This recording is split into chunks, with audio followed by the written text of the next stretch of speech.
All right, hello, Metal Maniacs. It's the Meista from Brews and Tunes. Cheers. Absolutely thrilled today. I am chatting with the one and only Mr. Gabriel Carvalho, of course, of Brazilian prog metal band XFEARS. How you doing, sir? Hey, Victor, it's a pleasure talking to you, my friend. I'm doing very well, and it's so nice to be here. Awesome. And that's it. Let's do it. All right, great. So first off, first and foremost, I have to congratulate you on the release of Reasons for Change. The new, sorry, look at the glare off of there. New album came out basically a month ago.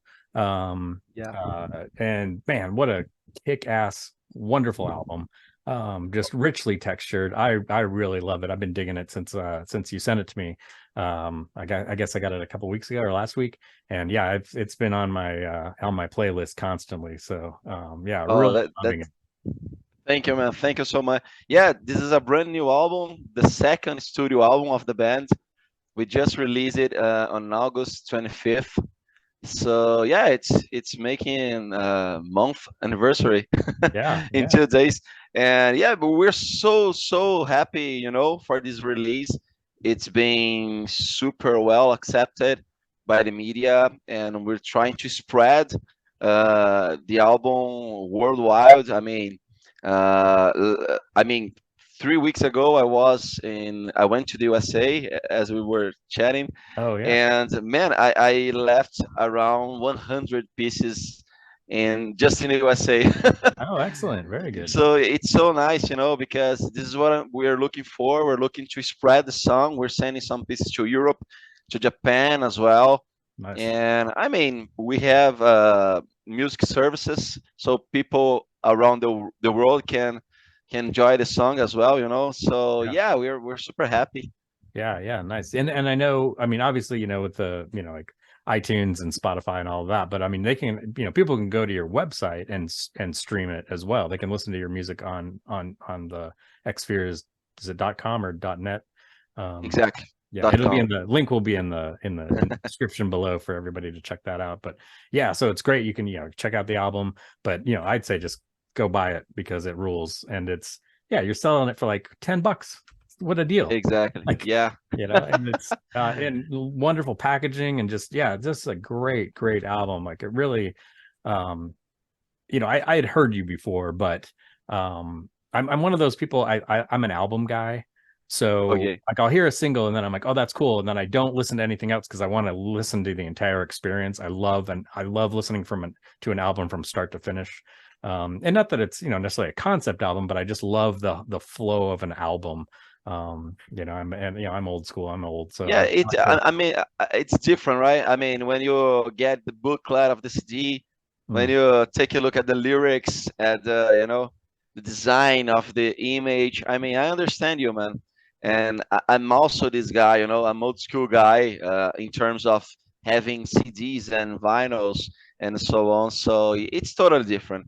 And I used to say that in the past we used to enjoy more and to appreciate more the content of an album, yeah, because it wasn't something that you can nowadays you can open YouTube and you can listen to an entire album this way.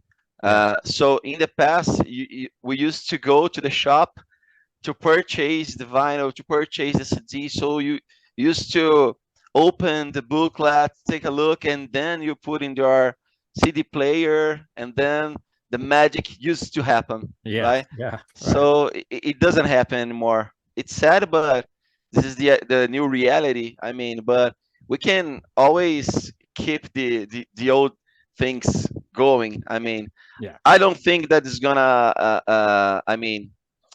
Be over. I mean, I think that always we're gonna have people purchasing CDs and vinyls and enjoying this kind of stuff, Yeah, yeah, I agree. And it seems like there's more people doing that, more and more, especially, vinyl's made a big comeback, and I Yeah. love vinyl. I have a lot of vinyl.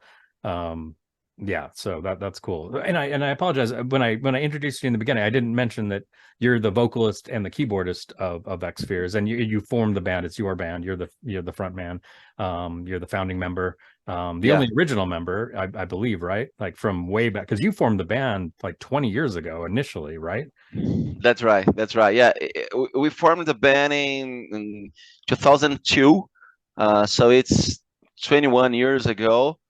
And yeah, man, I'm the only member of the original formation, I would say. So yeah, I'm keep doing this because this is my dream. The band actually we played together from 2002 until 2004. Okay. Then we stopped for 13 years, and in 2017 we just put a single of the song Changes. Oh, okay. So we recorded this single, and we recorded a video clip, and we stopped again. And in 2020, with the pandemic situation, I reached out to the guys and I said, guys, hey, come on, let's put an album, man, because we don't know if we're gonna die with this pandemic. So we cannot stop, we cannot wait anymore. And they accepted my invitation, so we joined again. Then we started to work on our first album, our debut album called The First. And this album was released in August 21. Yeah, and then after this album, I mean, the guys, they were a little bit afraid of the future. I mean, because it wasn't something that they would like to keep, you know. I said, the guys, I want to keep it professionally now. Yeah. Now we have an album, and now I won't stop anymore, man. Now we put a debut album, so I'm gonna keep creating music, recording albums, performing live. So are you in or are you out? This is what happened. Yeah. And it was And the just guys, I mean, only the drummer yeah, was Douglas. in. Yeah, yeah. The drummer said, "No, man, I'm with you. Let's go. Let's keep going because this is my dream too." So it was the best, because we found two other guys that are into playing live, are into composing new songs, even with all difficulty that we face here in Brazil. And we found Nando Cavassini, the guitar player, and Murilo Barin, the bass player. So then we are a quartet now. So we recorded and we put the second album as a quartet. So yeah, now the team is closed, super strong, with the same, objectives, the same goals. So that's it. Yeah, We're very doing. cool. Yeah, and you guys are really tight. That's one thing I love about the music. It's so tight. It's so well structured. And one thing I think, what I find, and I'm not a musician, so pardon my ignorance here, but I'll try to make sense of. Hopefully, this makes sense. One thing I really love about your music is, I mean, you guys obviously have chops. You can play. You guys, I mean, you're an amazing keyboard player. The guitar works amazing. The bass, all of it's, drumming. It's all really cool. But one thing I really love about is you have a really good understanding of space. Like say for instance, like the song Redemption, that Okay. really heavy ballad. Like you don't put in a bunch of filler notes. Like, like let it breathe, let the music breathe, which is really cool. Like here, like, for lack of, the bass line in that song is not simple, but it's not really nice sustains rather than Yeah. a whole bunch of notes. It's just these really nice tone, like really Oh, atmospheric tone. And I think that's really important. But then you also have songs like Changes that has all this really cool, keyboard and guitar, like really fast. And, it's wonderful. I think it's really cool. Like, it seems like you guys have a really, really strong understanding of music and just, complexities, but also, when to kind of back off and let it breathe a little, so the listener can oh, kind of get sucked into it more. So does that thank you, make man. sense? Yeah, totally, man. Totally. Yeah, you got the essence of the band. I mean, that's right. At the ballad, Redemption, the bass player, he played fretless bass. Mm. guitar, so it's a different bass instrument. And yeah, I mean, we don't want to. This is something we try to do. I mean, we don't want to sound as a very, how can I put that to you? But we don't want to sound as a second Dream Theater, you Yeah. know. Yeah. I mean, we already have Dream Theater. Already have Jordan Rudess and John Petrucci playing 1 million of notes.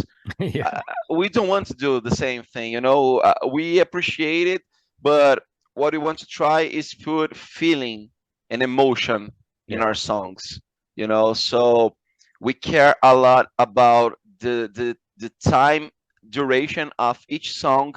So you can see we don't have very big songs, you know. Yeah. We have just songs from 4 to 6 to 7 minutes long, and this is important as well when we are composing music, because I mean, we need to put our feeling in the song, you know.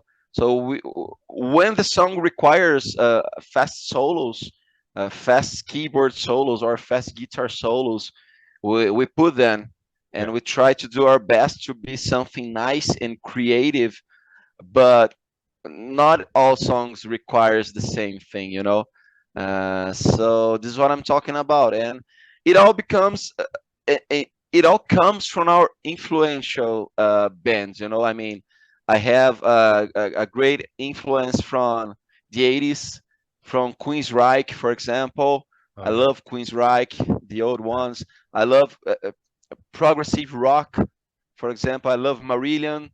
I Oh yeah. love, Cool. you know. So uh, we cannot, and I love Rush. I cannot leave Rush out of this list Oh yeah. I'm a ever. massive Rush fan. But man, I mean, all these bands, what they have in common, feeling. You Yeah. know, this is what I feel when I listen to Queensryche, to Rush, to Marillion. There's a feeling in the music. There's not a bunch of notes. Yeah. So this is why I try to do the same. I try to create something emotional that will really touch people's hearts, and that's it. I mean, so Yeah, yeah, that's one thing I think. Yeah, that's definitely. I think that nails it with your music. It's very emotive. Yeah, yeah, and it's the type of music too that, yeah, you got to sit down and listen to it. You gotta, like, you can't be doing other stuff. You got to sit down and immerse yourself in it. uh, Yeah, thanks, man. it's really cool. I was curious, and you mentioned, I want to circle back on, and mainly I just out of curiosity.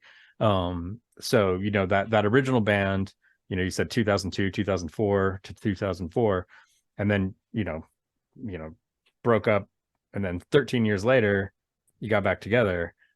What prompted that? Why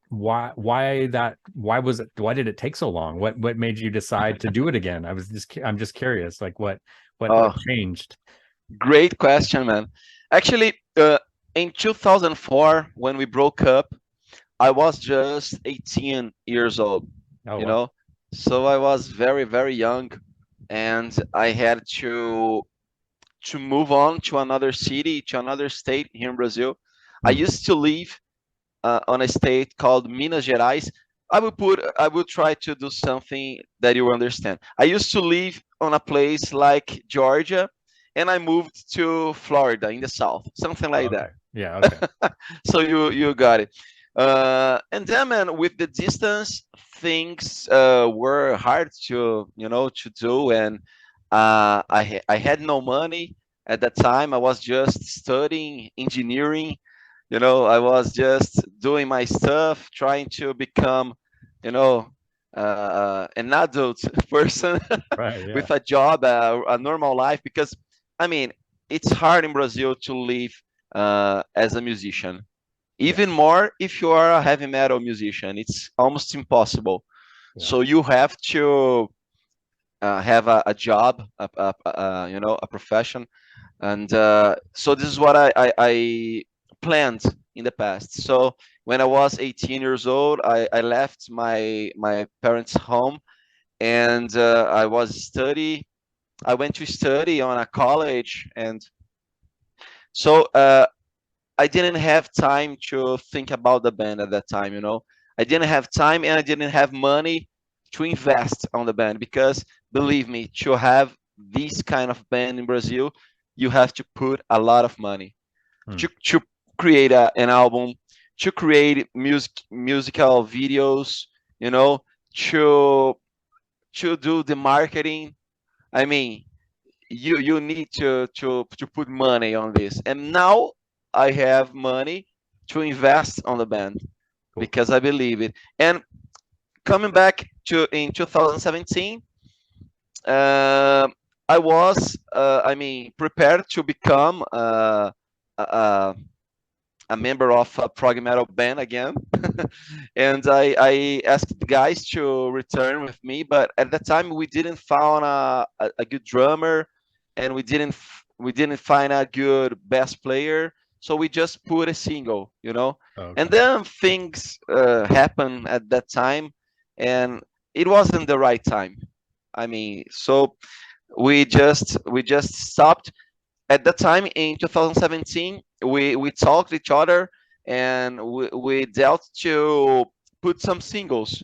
I mean, oh, let's try to put some singles from 6 to 6 months, or at least 3 songs yearly. But yeah, it didn't happen. And then in 2020, when the pandemic started, so it was the right time to return seriously. So this is it.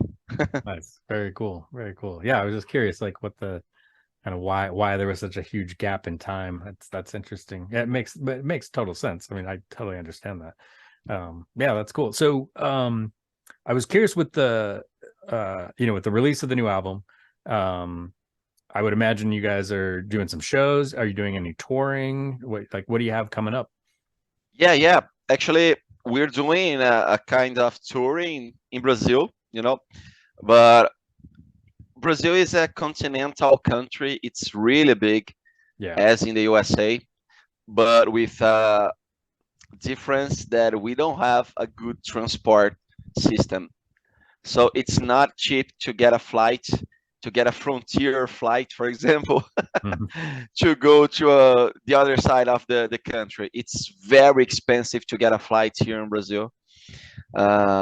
So we kind of concentrate the concerts in São Paulo. Okay. That is our state, you know, and this is the main important state in Brazil.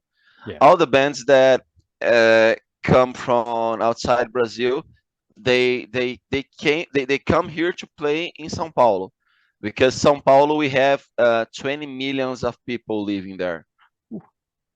It's really big. Yeah, it's bigger than New York City. I mean, so this is the place to be in Brazil, in terms of if you have a band, you have to play in São Paulo, because it's where we have the headbangers concentrated. You know, Yeah. this is the point. And for sure, I'd love to play in the South. We have a scene there as well, in Rio Grande do Sul, for example, in Paraná. All these names are states in Brazil: Paraná, Rio Grande do Sul. And in the Northeast, we have a metal scene as well. But I mean, they don't pay enough to get there, you know. Yeah. So it's hard for us. And in São Paulo, we can do it just driving. We can put things in our cars and go to the venues and play, and that's okay. So we have 4 concerts scheduled, and one of them is going to be tomorrow in São Paulo, the capital. And I'm very excited that there's an important one that's going to happen in October, and the venue is called La Iglesia. La Iglesia is a small place in São Paulo, but they bring some international bands there. Okay. So maybe we're going to record a new DVD or a new official video live there. Oh, right on. You know, yeah, we are just setting up things, but this is going to happen. So we want to share with the audience, you know, the band playing live with the new lineup. So this is gonna be awesome. Nice, nice. That's really cool. That's good news. I love hearing that. I was curious. So I know, and maybe I don't know if it's still the same. I know, like, years ago, you had the Rock in Rio, the big festival.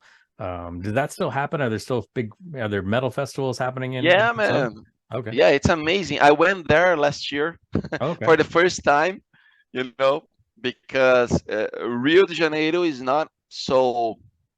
It's a little bit far from here. It's around 400 mile. Uh, I mean, 400 miles. Okay. Yeah, from my home here. So it's not that. I mean, it's a little bit far. And I went there like last year, and they always have a heavy metal day. I mean, Rock in Rio nowadays is not a heavy metal or a rock fest anymore, Oh, wow. because they have I mean, they have Beyonce, they have Lady Gaga, they have Oh, all this stuff, but they still have one day dedicated to rock and heavy metal. cool. So I went there, obviously, on this day, and I saw Iron Maiden concert. Oh, Actually, Gojira, Dream Theater, Iron Maiden, and Sepultura was wow. the yeah, they were the bands, the main bands of the day, but we had a lot of bands playing there as well, Yeah, we did. because we have kind of 6 stages at the Oh, venue. oh, So wow. Big. man, it's insanely big. I mean, it's 200,000 people a day, something like that. Wow. That's crazy. Yeah, we need to get XFEARS up on stage there. Oh yeah. All right. Yeah, we're looking for this. And actually, there's now it's happening Summer Breeze Festival here in Brazil. You know Oh, that German one? yeah. Yeah. Yeah, now they have a edition here in Brazil, Oh, that's cool. and I didn't know that. it happened this year, and next year it's gonna happen again.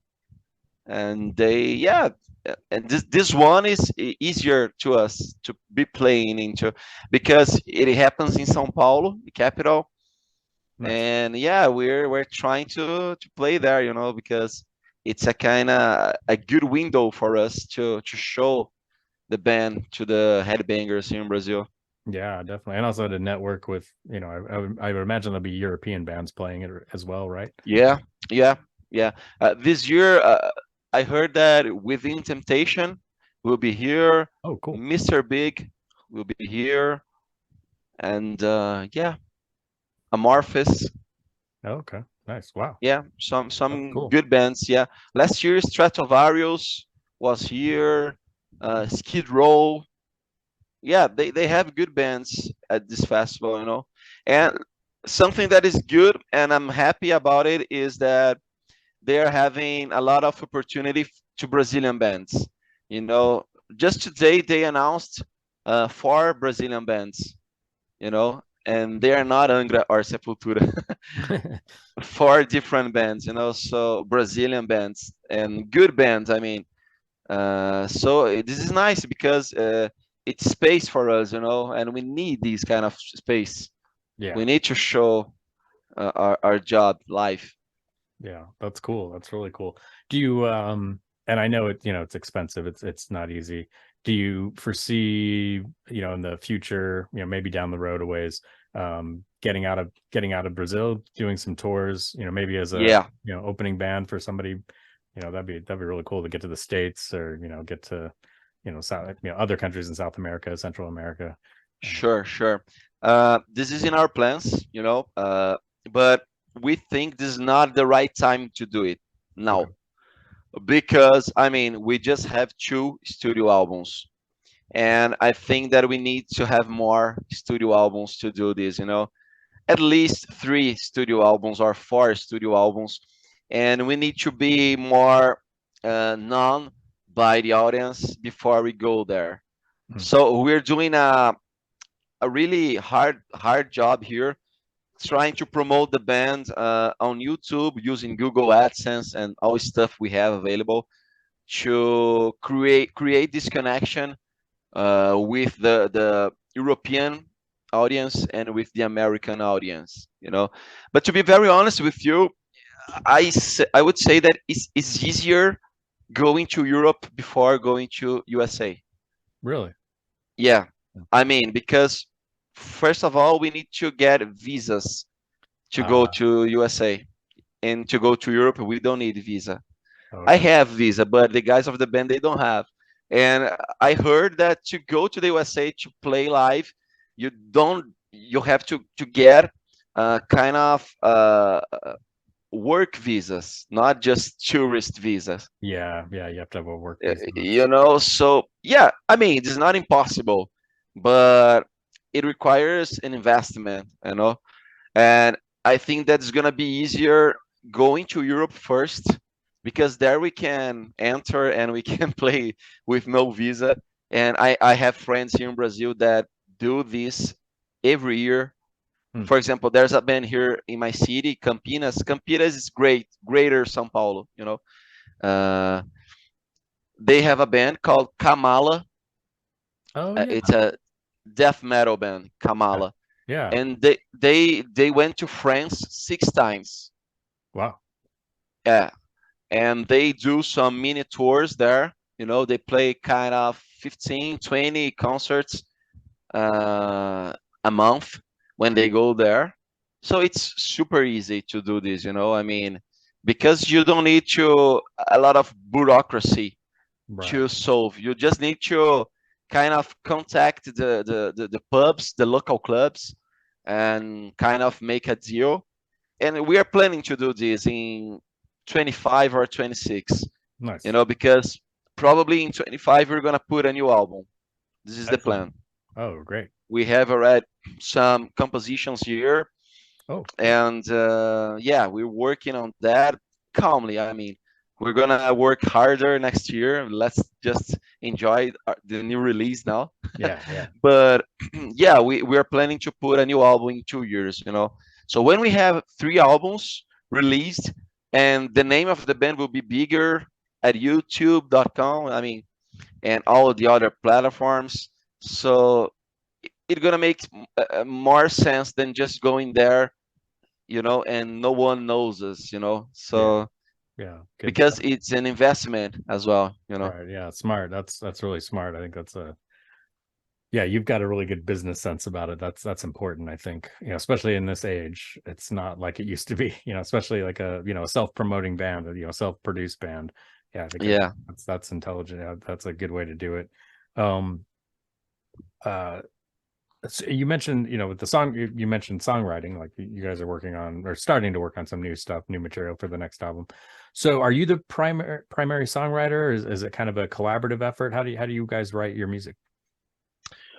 Yeah, I mean, all music starts with me here, because I compose mostly at the piano, you know. So I start composing here and writing lyrics. So yeah, we don't have a collaboration right now in terms of composing songs, but yeah, I'm open to it. You know, I have a lot of friends here, because when you in a band, you have some other friends that already are in a band as well. You know, that are fighting the same fight. Right. Yeah. And yeah, probably next album I can have some features. I mean, I can have some people taking part of the songs, but until right now, we just compose the songs, and we arrange the songs. During this kind of composition process and the recording process, I make this role of producer of the band, you know. This is how things happen here. It's all internally. We don't have a producer right now, and I don't think this is gonna be something that we're gonna need until we are on a big label. I mean, you know, it doesn't make sense to me now. Yeah. And even when we get a Nuclear Blast, for example, or I don't know, another big name, I don't think nowadays bands they have people outside composing their stuff, you know. Yeah. So yeah, I mean, I think this is how things happen nowadays, you know. Yeah, nice. I was curious, kind of change gears a little bit. I was curious about your kind of your start in music. When did you come from a musical family? Like what, kind of what was the impetus for you? What started you on down this path? Great question, man. Actually, I'm not on a musical family, Hmm. but I have an uncle. Actually, he's married with my aunt, and when I was 9 years old, he just played to me Exit Stage Left from Oh, Rush. cool. Nice. Yeah, it was, it changed my life, you know, Yeah. because he put that vinyl to me and he gave me the headphones, and I remember this day clearly. And he said, "Man, listen to this." And then I listened to the Spirit of Radio.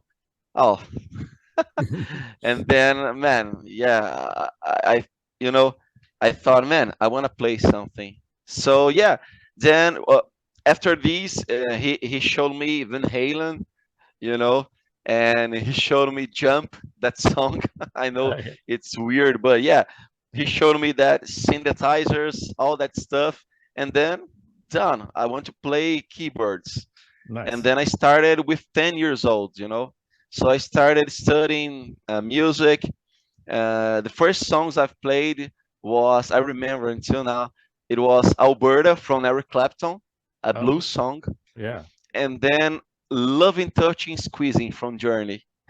Nice. That other blues, because blues is something, it's a style that you start because it's, I mean, it's not easy, but it's more simple than Yeah. playing classical pieces. I mean, you know. Yeah. It's good building So block. yeah, it's just three or four chords. Yeah. So I started playing some blues songs, Eric Clapton, then this blues song from Journey, and this kind of stuff. Then I never stopped, you know, and I studied classical piano for 7 years. Oh, cool. Yeah, I went to a kind of conservatory here in Brazil. And then when I was 18 years old, uh, I was entering on a piano university, but you know, I just decided not to do it Hmm. because I was taking a look at the scenario in Brazil, and I was realizing how it's hard to be a musician here in Brazil, you know, Yeah. because you don't make money. Uh, you can, I don't know if you know this guy that I'm talking now, but do you know Bill Hudson? Bill Hudson is a guitar player from Dodo, Oh, yeah. Yeah. and you know North Tail, his Yeah. band, and this, I know this guy. You know, I met him at the Prague Power Fest 2 weeks ago, and he's Brazilian. You know, so he left Brazil to go to America to live as a guitar player, a metal guitar player, because here in Brazil, it's almost impossible to do this. You know, Yeah. Yeah. so this is why I didn't study at the college music, you know. So yeah, I studied manufacturing engineering. Oh, cool. Right on. Nice. Yeah, and I know your first band was Ministerium, right? I Yeah, it remember. was Ministerium, and after this, it became Skylard. Yeah, yeah, and yeah, okay, that's right. Yeah. Yeah, you must have been pretty young, right? Like a teenager when you were in that band. Because Yeah, you say you formed XFEARS when you were like 18. So yeah. yeah, I played with Ministerium and Skylard when I was 15. oh wow, you were just a kid. Wow. Yeah, just a kid, man. Yeah, I have some pictures here. Just a kid playing live. I started very, very, very early, you know, and it was great because you know it gave me experience Hmm. to be on the stage, you know. So it became something ordinary to me in terms of I mean, face the crowd, you know, Yeah. Yeah. and you need to have this with you if you want to become big. You Yeah. need to be prepared to face the crowd, because the idea is to face bigger and bigger crowds, you know.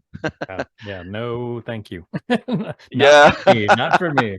Nope. Nope. Uh, So with your keyboard work, with your piano playing, who were the big influences for you in terms of keys?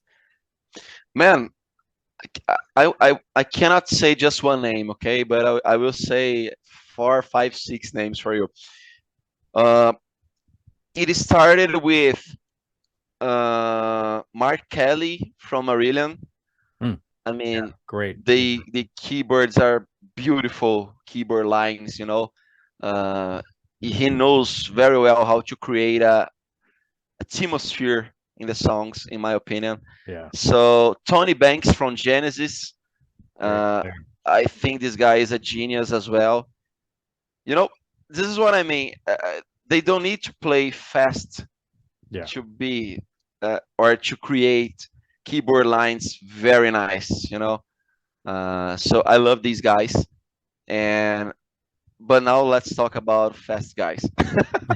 I love James Johansson from Stratovarius. Hmm. I mean, this is amazing. When they played with Malmsteen in 84, 85, you Oh, know. So this guy is very creative to me, and he kind of started doing keyboard solos, right, with lead synths, because before this guy, uh, John Lord from Deep Purple is another great oh yeah. influence to me. But we always used to have Hammond solos, I mean Hmm. organ solos, not synth solos, you know, Yeah, with fast notes. And Jens Johansson from Stratovarius, from Malmsteen at that time, he started doing this. So he kind of created a style of playing keyboard. yeah. And I would see another guy, and this is Vitaly Kuprich. This guy, it's not very known, but he used to play with Artention. Artention is his band Okay. with John West on vocals, Okay. and he used to play on Ring of Fire with Tony Oh, McAlpine. great band. Yeah, so this guy, and now if I'm not wrong, he's playing with Trans Siberian Orchestra. Okay. It's another outstanding guy, and I have to say Kevin Moore Hmm. from Dream Theater is another great influence to me, you know, because what he's done on Image and Words, Yeah. uh, Oh, it's yeah. amazing. That album is perfect. Perfect album. Yeah, Yeah, that's probably that might be my favorite Dream Theater album. Yeah, I love and nothing against Jordan Rudess, but I love those early albums. I thought me too. they had so much fire. Yeah, You know, yeah, fire and feeling, yeah, not a lot of notes, you know. yeah, yeah, This yeah, is what I'm talking. I mean, it used to be heavy, but with strength, emotional feeling, yeah, and I don't feel this now, yeah. you know. And again, I think Rudess is an amazing keyboard player. I Sure. think sometimes he's a little too busy for me. It's a little too much. It's a little overwhelming. Whereas I think Kevin Moore had a really good. I think, like I was saying about your music, I think he had a really good understanding of space and like when you should have a solo and when you should back off and let Yeah. the music kind of just speak for itself. And yeah, I think yeah, that's cool. That's really cool. Yeah, That's great musicians. nice. Yeah, oh yeah, great list of musicians there. That's awesome. I did want to before we go, I know you've got some things you need to do, so I don't want to keep you, but um I was I wanted to ask you about, because I loved on the first album, the first, you covered Nevermore. You guys did a great job of covering Nevermore. And then on the new album, you did a Queen cover. Yeah. And one that's not usually done, The Show Must Go On, which was a hit, but not a huge hit for Queen. And I thought you guys really did a great job with that song. I thought, did you Thank you. when did you decide, like, oh, we should do a Queen cover? Like, was it Was it like, you know, like you wanted to do it like from the beginning, like I want to do a Queen cover, or was it like, okay, we've got some space, we need to do a song, like kind of what prompted you to do that? Because I mean, that's, you know, it's Queen, so it's, you know, Yeah. that's got to be daunting a little bit. It's like, okay, you know, I mean, you know, Sure. Yeah. I I love know what I'm Queen, talking so yeah. about. Yeah, I'm always a little nervous, like, and I love it. I love your version of it, but I'm always, I'll have to admit, I'm always nervous when I see somebody covering Queen. I'm like, uh-oh, what's this gonna Uh-oh. sound like? Let's hear this shit. Yeah, what is this gonna be? But I thought you guys did a great job, and you made it your own, which I thought was cool too. And you didn't try to do something crazy. Like I thought it was Yeah. great. I thought it was a really cool version. So Oh, anyway, thank you. sorry, I'm rambling, but yeah, what I was kind of curious about your yeah, choosing that song particularly. Okay. No, thank you, man, for your compliments. Actually, this is what we try to do, is not to copy Queen, you Hmm. know, because yeah, they already have the perfect song, Yeah. you know. To me, The Show Must Go On is one of my favorite songs all the time, and probably the favorite song of Queen, in my Hmm. opinion. But I mean, we had some friends that passed away last year. Oh, I'm sorry. Yeah, and it's something that occasionally happen with all of us of the band, you know. Four friends of us passed away last year, Wow. and three of them used to be musicians.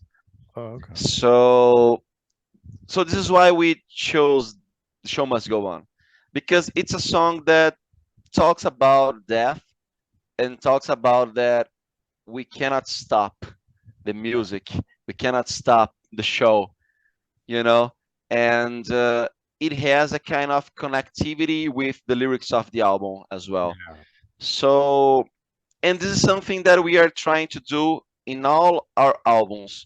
Probably next album we're gonna have a tribute of another band that has a guy that passed away, Oh, okay. because this is something that we are trying to do as well. We're not putting a cover of a band that is already here, Hmm.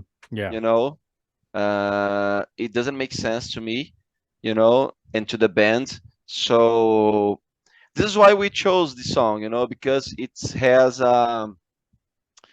it's an emotional song, and it has a lot of sense with the rest of the songs in the album.